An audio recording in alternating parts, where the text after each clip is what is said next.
Então, entre 2024 e 2025, a gente viu, tipo, um verdadeiro cemitério de projetos milionários de inteligência artificial corporativa sendo silenciosamente enterrado. Foi um desastre que pouca gente quer admitir. Pois é, lideranças assim investiram fortunas absolutas, prometeram aquelas revoluções incríveis em apresentações brilhantes para conselhos de administração e, sei lá, meses depois simplesmente engavetaram tudo. Uhum. E o motivo para isso acontecer em massa é exatamente o que a gente vai destrinchar na nossa investigação de hoje. Exato. Essa análise foi montada especificamente para quem enviou esse material para a gente. Para quem está lá, com o orçamento da empresa na mão, tentando decidir se a adoção de IA é uma alavanca real de crescimento ou, sabe, só a armadilha mais cara da década. Olha, a dura realidade, digamos assim, é que a inteligência artificial deixou de ser aquele projeto de pesquisa de ficção científica, né? Hoje ela se tornou uma exigência puramente operacional. Sim, não tem como fugir. Não tem. Para quem precisa reduzir custos, otimizar processos e, principalmente, não perder espaço no mercado, adotar a tecnologia é inegociável. A questão é que existe uma dissonância cognitiva brutal no mercado corporativo hoje. Nossa, com certeza. E aqui é onde a coisa fica realmente interessante. Porque as lideranças compram a ideia de uma IA totalmente autônoma, né? Aquela coisa mágica. Exatamente, uma pílula mágica. Mas a execução esbarra em infraestruturas apodrecidas, dados totalmente fragmentados e equipes que, na boa, não fazem a menor ideia de como operar essas novidades. E o problema central já começa na definição. Porque parece que colocar um selo de "estamos usando IA" no site da empresa virou só uma estratégia de marketing por si só. Virou tipo uma buzzword, né? Só para impressionar investidor. Total. Mas qual é a linha que separa a adoção real, aquela que realmente mexe no ponteiro do negócio, daquela adoção superficial feita só para gerar notícia no LinkedIn? Então, a linha divisória é o foco no problema de negócios versus o deslumbramento com a tecnologia. A adoção superficial acontece quando uma empresa simplesmente decide que precisa de IA e sai procurando um problema para essa solução. É o famoso ter um martelo e achar que tudo é prego. Exato. E o resultado é sempre um aplicativo inútil ou tipo um chatbot genérico no site que não resolve absolutamente nada e só frustra o consumidor. Nossa, a pior coisa é ficar presa naqueles chatbots que não entendem nada. O custo de aquisição de cliente está muito alto. Ou, sei lá, o tempo de resposta do suporte técnico está demorando 5 dias úteis. Tá, e aí a IA entra para resolver essa dor específica. Isso. A partir do problema de negócio estruturado, a IA entra como um motor de automação. No caso do suporte, a IA não é colocada lá só para ser legal ou moderna. Ela entra para diagnosticar o nível de complexidade do chamado, resolver aqueles 80% de problemas triviais e... liberar os humanos. Exato. Liberar os funcionários humanos para as crises que realmente exigem empatia, negociação, aquele toque humano. Ok, vamos desempacotar isso. Porque a analogia que me vem à mente quando eu vejo essas corporações comprando softwares caríssimos sem ter o problema bem definido é tipo comprar um carro esportivo de altíssimo desempenho. Aqueles de 300 por hora. Isso. Um carro super potente só para ficar preso no trânsito das 5 da tarde todos os dias. Quer dizer, o motor ronca bonito, a pintura brilha lá para os investidores, mas o problema de mobilidade daquela pessoa continua exatamente igual, né?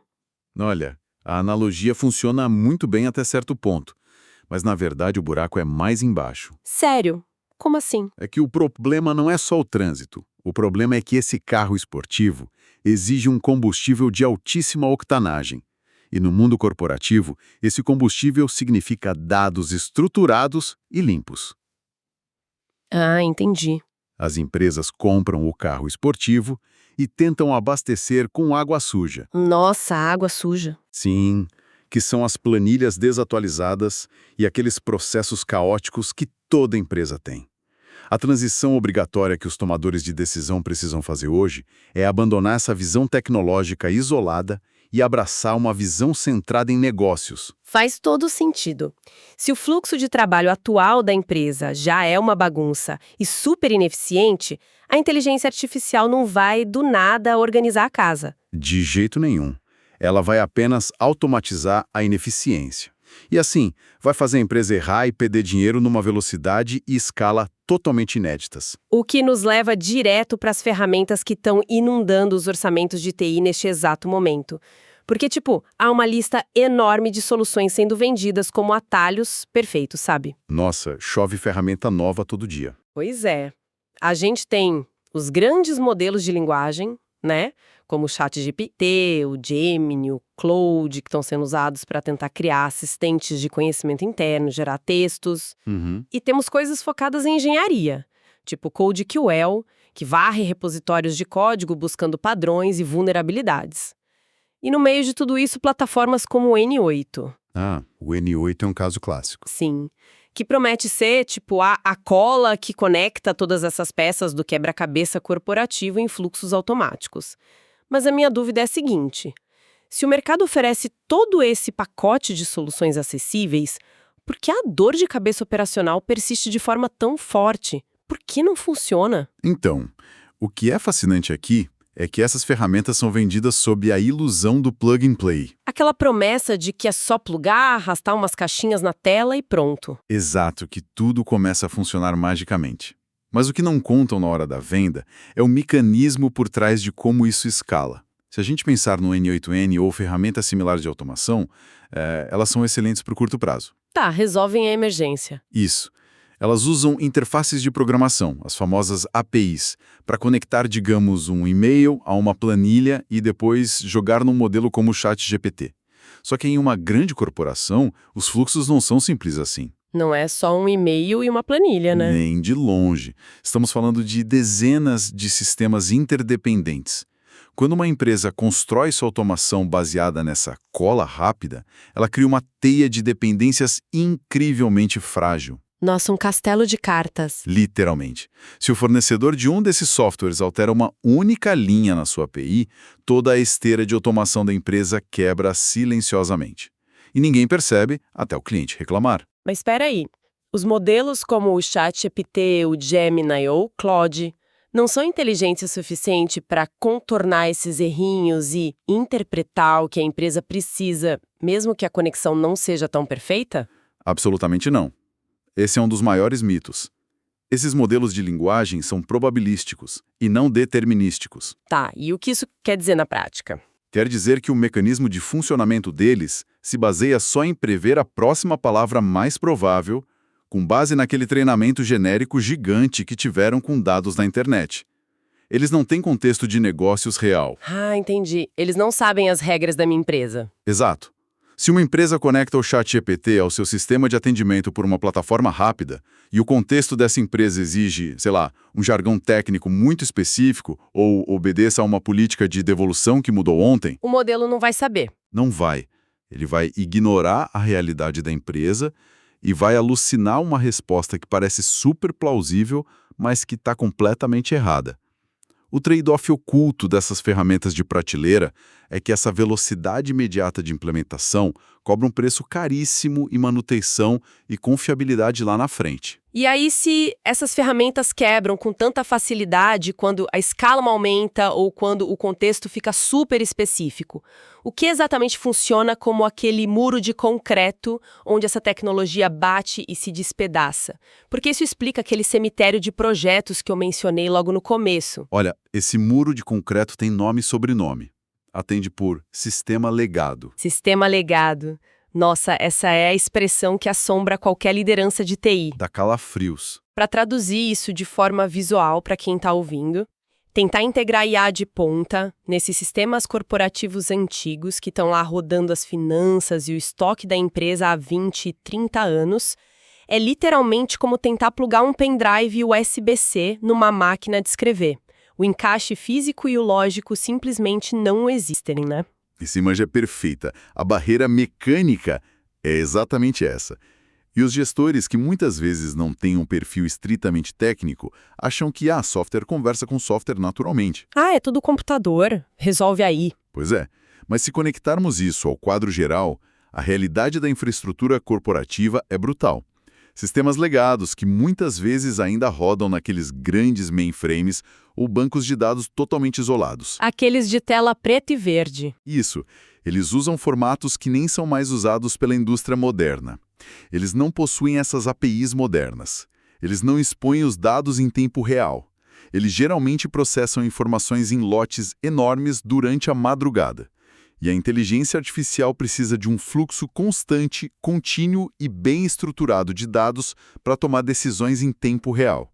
Ou seja, se o algoritmo de IA precisa prever, sei lá, o rompimento da cadeia de suprimentos hoje à tarde, mas o sistema de estoque da década de 90 só vai atualizar o banco de dados às 3 da manhã do dia seguinte, A IA fica completamente inútil. Ela vai agir com base no passado. E esse descompasso temporal é só o primeiro problema. O formato dos dados é o segundo. como assim? Sistemas antigos guardam informações em formatos super engessados. Tentar forçar uma tecnologia nova em cima de uma fundação de TI que está em ruínas gera falhas sistêmicas muito críticas. Não é à toa que a gente viu essa desistência em massa de projetos de IA entre 2024 e 2025. Sim, a frustração foi geral. E mais do que frustração, foi perigoso.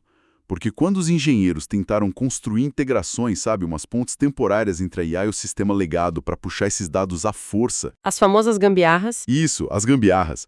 Quando eles fizeram isso, abriram brechas gigantescas de segurança, violaram normas de conformidade de proteção de dados e expuseram informações altamente sensíveis das empresas. Mas, olha só, a tecnologia não falhou em todos os lugares, né? A nossa análise aponta um contraste bem gritante quando a gente olha para as organizações que de fato conseguiram implementar IA de forma eficiente. O setor de saúde e o setor de finanças se destacam de forma surpreendente nesse cenário de caos. É verdade.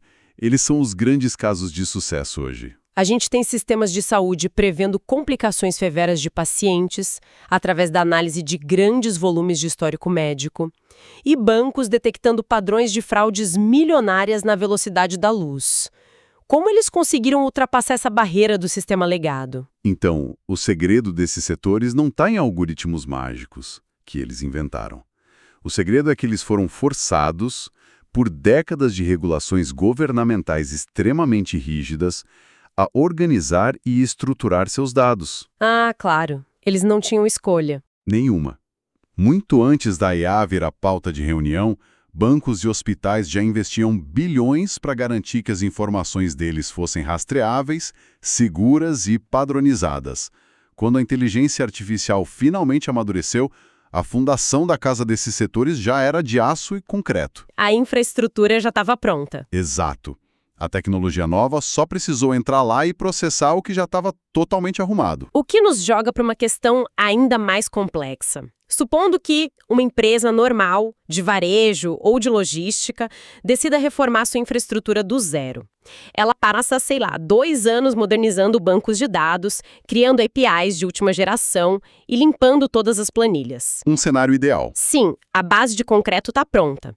A máquina vai assumir o controle e operar sozinha a partir do dia seguinte. Evidentemente que não.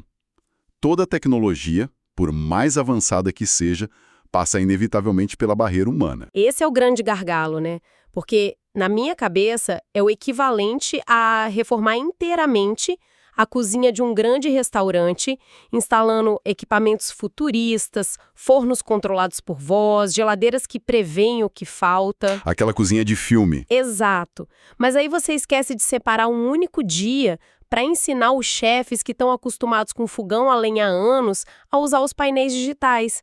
A comida não vai sair e a culpa não vai ser do equipamento. Perfeito. Esse é o ponto cego gigantesco das diretorias de inovação.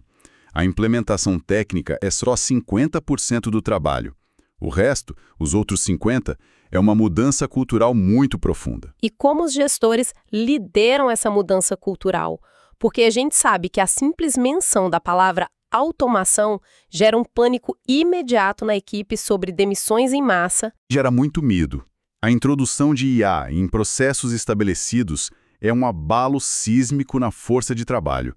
Então, o líder corporativo contemporâneo precisa atuar quase como um psicólogo organizacional e um educador ao mesmo tempo. Nossa, é muito papel para uma pessoa só. Mas é necessário. A estratégia para não paralisar a equipe começa pela transparência absoluta do propósito. O treinamento tático, aquele que ensina onde clicar na tela, ele se torna irrelevante se o funcionário achar que está, na verdade, treinando o próprio substituto. Faz sentido. Ninguém quer ensinar a máquina a roubar o próprio emprego. Exatamente. Os passos essenciais para capacitar as equipes internas exigem reposicionar o que a IA significa. O colaborador tem que entender que a IA vai assumir o trabalho braçal e repetitivo, aquela coleta de dados chata que ninguém gosta de fazer. Então o treinamento não deve ser só usar a ferramenta. Não. O foco do treinamento interno não deve ser como usar a ferramenta X. Deve ser letramento de dados e pensamento crítico. O profissional humano precisa parar de ser o executor braçal da tarefa e passar a ser o auditor crítico do resultado que a máquina entrega. Olha, eu questiono se o mercado está pronto para essa transição. Porque pedir para que alguém que passou 20 anos fazendo planilhas deixe de fazer planilhas e passe a ser um auditor analítico exige um nível de capacitação que muitas empresas sinceramente não querem financiar. Mas aí é que tá. Quem não financiar essa mudança vai ser engolido por problemas muito maiores logo ali na frente.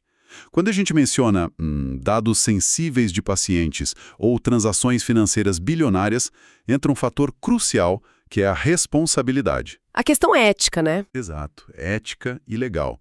Um algoritmo não pode ser responsabilizado criminalmente por uma decisão enviesada de negar crédito. Ou pior, por um diagnóstico médico incorreto que aponte por um tratamento prejudicial. A máquina não vai para a cadeia. Pois é, a máquina só reconhece padrões matemáticos. Ela não possui ética corporativa, ela não tem empatia e não compreende o peso moral das escolhas. Ter um humano no comando, compreendendo os limites da IA e exercendo esse julgamento responsável é o único mecanismo real de segurança contra catástrofes de relações públicas e processos legais gigantescos. Tá, então com todo esse cenário de alta complexidade, a gente lidando com os sistemas arcaicos, o imenso desafio humano de treinar auditores críticos, o que o mercado corporativo encontrou como solução estrutural para o futuro? Porque a nossa fonte destaca massivamente a tal tecnologia RAG. Ah, o RAG. Retrieval Augmented Generation. Isso. Então, o que isso tudo significa? Como essa tecnologia ataca de forma frontal o problema daquelas limitações e alucinações dos grandes modelos de linguagem que a gente discutiu agora há pouco. O conceito do RAG ataca diretamente a raiz do problema, que é a falta de contexto de negócios da IA. O funcionamento técnico por trás do RAG é simplesmente brilhante na sua simplicidade. Em modelos tradicionais, como eu falei, a IA tenta encontrar a resposta na sua própria memória no treinamento global da internet. E aí ela alucina. E no mecanismo do RAG? No RAG, a gente separa as coisas. Primeiro, existe uma etapa de retrieval, a recuperação. A IA atua como se fosse uma bibliotecária com acesso a um cofre digital estritamente focado nos dados internos da própria empresa. Apenas os dados privados. Exatamente. Manuais de procedimentos, históricos de chamados, políticas de RH exclusivas daquela corporação. Espera aí.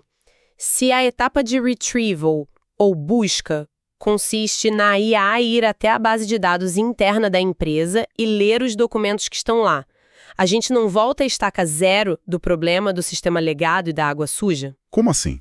Tipo, a IA não vai ser apenas tão inteligente quanto o manual desatualizado que um estagiário escreveu há 10 anos e que ninguém nunca mais revisou. Olha, a sua dedução está perfeitamente correta.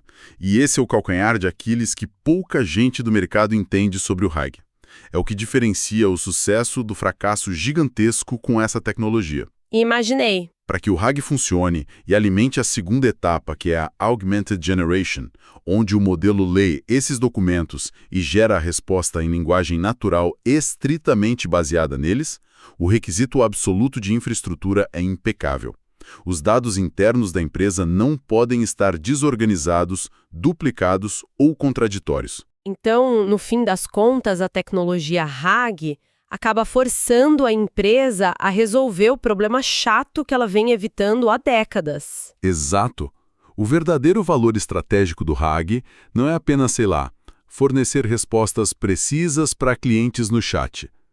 O maior valor corporativo da adoção de arquiteturas baseadas em RAG é que elas funcionam como um raio-x impiedoso sobre a governança de dados da empresa. Ela expõe a sujeira embaixo do tapete. Totalmente. Se a infraestrutura de conhecimento interno for um lixo, a resposta do RAG vai ser um lixo.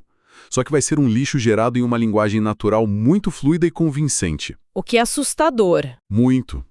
E isso obriga as lideranças a finalmente financiarem a higienização dos bancos de dados, a integração via APIs modernas e a destruição daquelas ilhas de informação isoladas dos sistemas legados. A adoção do RAG é o empurrão final para alinhar totalmente a infraestrutura tecnológica aos objetivos de negócios reais. E assim, tudo se conecta perfeitamente com a premissa que iniciou a nossa investigação hoje, né? Sem dúvida. Para quem está acompanhando a gente e tem o peso dessa decisão na organização, acho que fica muito claro que a verdadeira transformação com IA passa muito longe de só comprar a licença de um software genérico, mandar um e-mail de aviso para os funcionários e rezar por um balanço positivo no fim do trimestre. É um trabalho bem mais pesado. Sim. Exige aquela coragem colossal de encarar e reformar a infraestrutura técnica legada que ninguém quer mexer. Exige paciência para construir processos de letramento de dados e assumir o papel de educar a força de trabalho para que ela se sinta empoderada pela automação e não com medo de perder o emprego. E principalmente exige escolher tecnologias direcionadas, como o RAG, para blindar o conhecimento do negócio. E sabe, tudo isso levanta uma provocação final bem importante para quem tem o poder de direcionar o futuro da própria companhia. Qual provocação? A gente já entende o gargalo técnico e o desafio cultural de hoje. Mas se a gente pensar a médio prazo, se o mercado evoluir ao ponto em que integrar a IA a qualquer sistema legado se torne algo trivial e indolor. Um futuro perfeito. Isso. E tecnologias garantam precisão absoluta sobre dados corporativos perfeitamente estruturados. Se a máquina puder analisar cenários, processar volumes oceânicos de dados e fornecer estratégias de forma autônoma sem nenhum atrito tecnológico, qual será a habilidade essencial, genuinamente humana, que vai sobrar para diferenciar as organizações inovadoras daquelas que apenas sobrevivem? Nossa, uma excelente reflexão para a gente fechar. Pensar no que sobra quando a máquina resolve a fricção técnica de forma perfeita. Eu diria que o discernimento, a visão de futuro, a capacidade de empatia e a conexão real entre o negócio e a emoção humana vão assumir o papel de grande diferencial estratégico. Com certeza. O toque humano vira o luxo. Exato, é um lembrete super importante de que a tecnologia, por mais brilhante que seja, opera sob o comando da clareza humana. Bom, quem solicitou essa análise profunda tem agora um mapa completo para navegar nesse cenário desafiador, bem longe das promessas superficiais do mercado. É hora de olhar para as fundações da própria organização com uma visão pragmática e realista. Valeu por acompanhar mais esse mergulho profundo com a gente, pessoal, e até a próxima investigação.